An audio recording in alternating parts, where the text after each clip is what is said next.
Love, expectations. This is huge for you. But I remember when we first started talking, you had a list of expectations. And immediately I shut them down.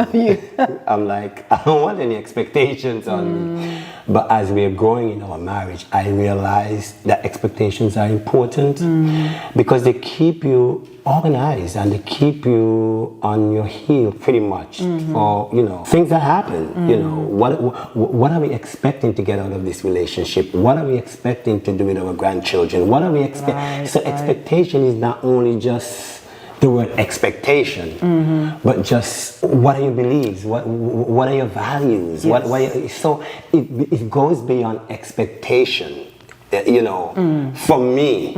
But I don't know, for you, you're really, really big on that. So I'm very interested to see what you're going to tell the people about this.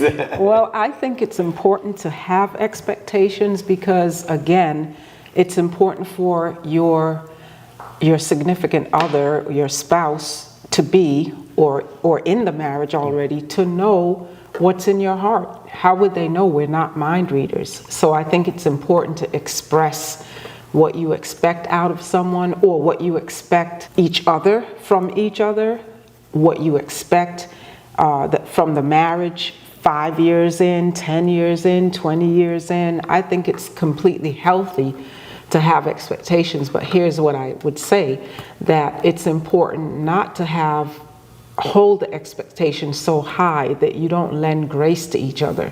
You have to give grace to each other and recognize that some expectations take time.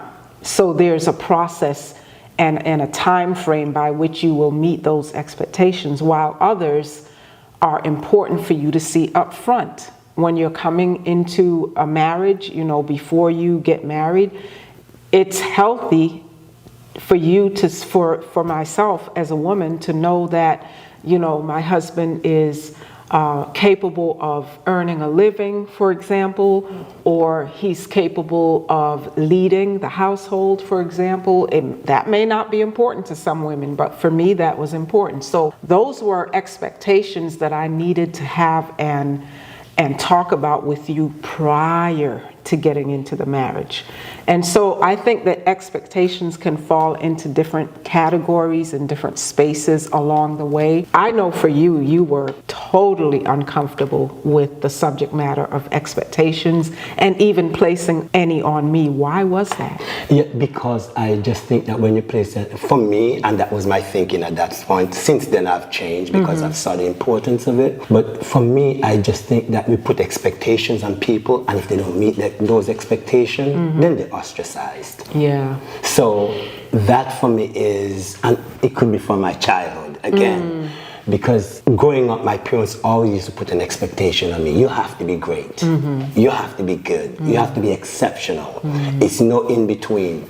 So I think, again, we talked about that. It's your formative years form an opinion about certain things, and with the lack of education and knowledge on that subject matter, sometimes you tend to take the negative portion of it that you experience and not able to dissect what the important matter is. But it is as coming into a marriage. I could say wholeheartedly, no, I understood what you was trying to say during those times. But the question that I have for you, how did that make you feel? How did that make you feel at the time? Because that probably was not something that you was expected, because I was very, very adamant about not putting any expectations. I had never met someone or been in a conversation with anyone that said they didn't really believe in expectations or didn't want to place expectations on another person. So for me, I felt, I didn't push it with you, but on the inside, I felt like there's absolutely no way that you can be in a relationship and not have expectations. So I kind of held that position without saying anything to you, because again, I think, we already talked about communication, but a part of that is understanding that there's a time and a place for everything. And it's not, you don't have to correct someone or give your opinion to someone right in the moment. Sometimes you need to let something settle, let some time go by. So my hope was that you would see it differently as time went on. But the flip side of it is that I totally understand why you would feel not to place expectations on me, because again, doing that, if I didn't meet the expectations, that would foster disappointment for you, and it would also make me feel like I failed. But with having expectations, it's important to extend grace. Grace has to be a part of it. It can't be just expectations alone. I also see having expectations as a part of planning. You know, a lot of people talk about, what's your 5-year plan? What's your 10-year plan? You know, what's your retirement plan? Where are you going to be at this stage in your life? Well, expectations are built into that. I expect that at this stage of my life, X, Y, Z will happen. We have to understand that God has the final say. He knows our lives. He knows, you know, the path that He has for us. He has a plan for us. And we have to learn that maybe not all of our expectations will be met. So along with being in that process of getting what we feel we expect from someone else, we have to be able to adapt and adjust along the way. So in saying that, I say that because I believe that expectations can change over time. It can change at different seasons in your life. It doesn't, what expectations we had coming in to a relationship may not be the same expectations that we have 7 years from now. So I really believe that expectations can change over time, and we have to be adaptable and open and ready to accommodate what those may be, as long as they're not going against the grain, so to speak. I agree. Expectation, like you just alluded to, is transformational.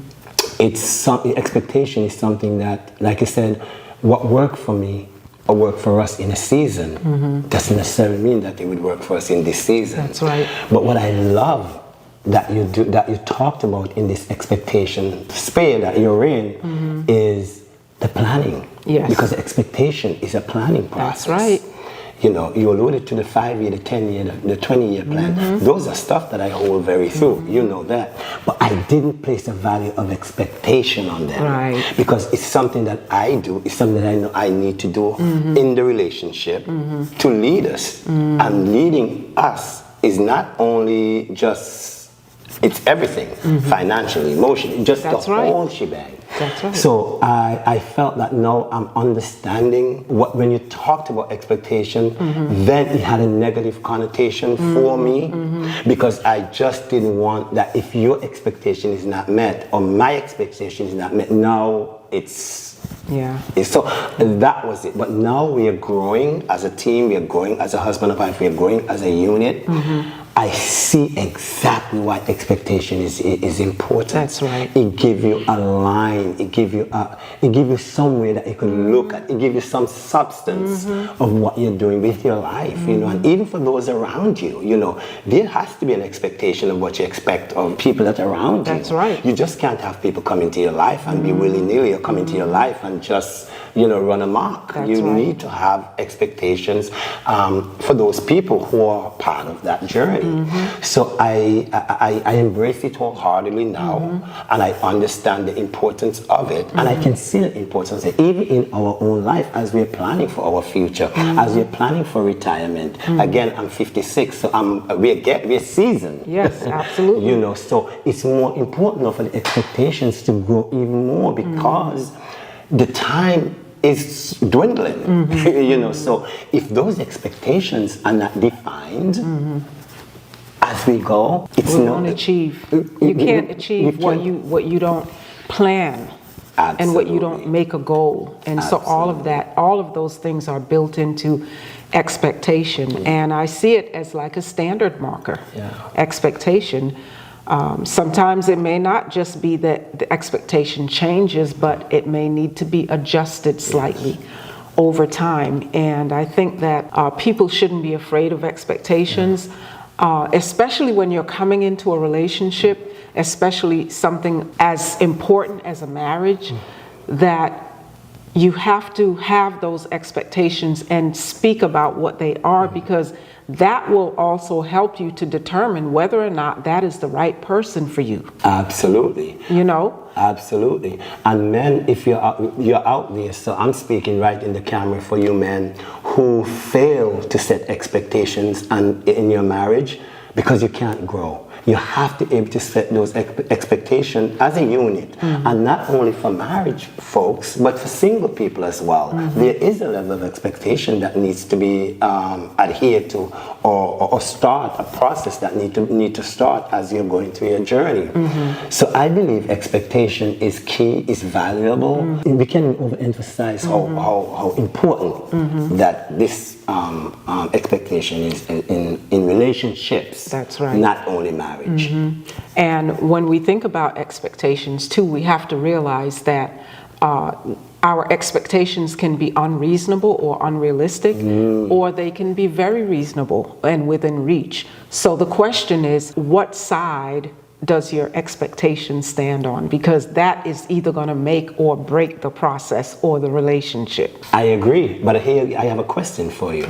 Counsel someone who doesn't like me when we first met, didn't see the value of and the importance of expectations. How would you counsel someone now who is going through the same process that we have gone through and the thinking, that pattern that I had? How would you navigate someone in this? I think the best way to navigate people that don't necessarily embrace expectations or don't like putting expectations on others is to kind of have them hold the mirror in front of themselves and walk them through their own lives about things that they may have achieved, goals that they may have accomplished, things that they worked hard to own, like a home or a car or anything, and ask them, how did you think you got there? You had to have expectations. You had to be working towards the goal because you expected that at this point in time in your life you wanted to be a homeowner or have a car or something like that. And so I would address it from a practical standpoint, is to look at your life. Let's talk about some of the things that have transpired in your life, and let's see how expectation was built in. It might have been subtle. You may not have seen it as expectations personally in your own life, but realistically and honestly, that's exactly what it was. And as you're speaking, love, it brought me to this word journey. And expectation is a journey. You know, what journey you want to go on, what voyage that you want to go on. That's right. So as you're speaking, I just kind of like, wow, it's a journey, it's a voyage. So with that journey in mind, where you want to be, what you want to be, That's right. what you want to achieve. Because all that's part of expectation, your achievement. You know, what do you want to achieve? And with expectations, you have to build into it room for growth, but you have to build into it the possibility of failure. Or when you don't build those things into it, that's when you get hurt. That's when you get disappointed.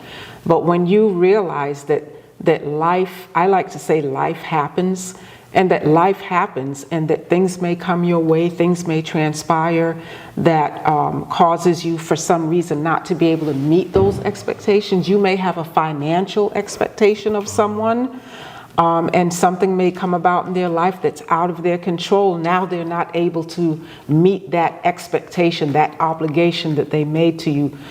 So you have to build in that. I go back to the word grace. You have to build grace into it. It can't happen. It can't be done. It can't be lived out well until you build in grace. God has given us a lot of grace. He has expectations of us. We see it all in His Word.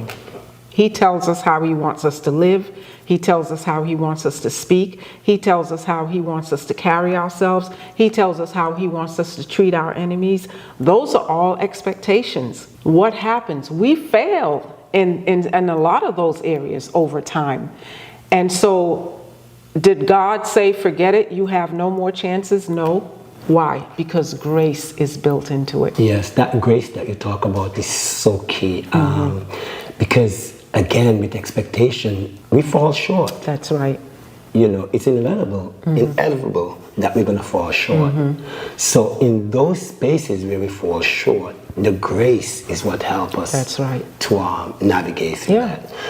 How do we speak to someone who don't understand the grace concept as it relates to expectation? From a practical standpoint, I would just say that, giving someone grace or someone being able to receive grace, whether it's from God, whether it's from another person in their life, whether it's from their spouse, it's just being in a place where you deserved one thing, but you were not given what you deserved.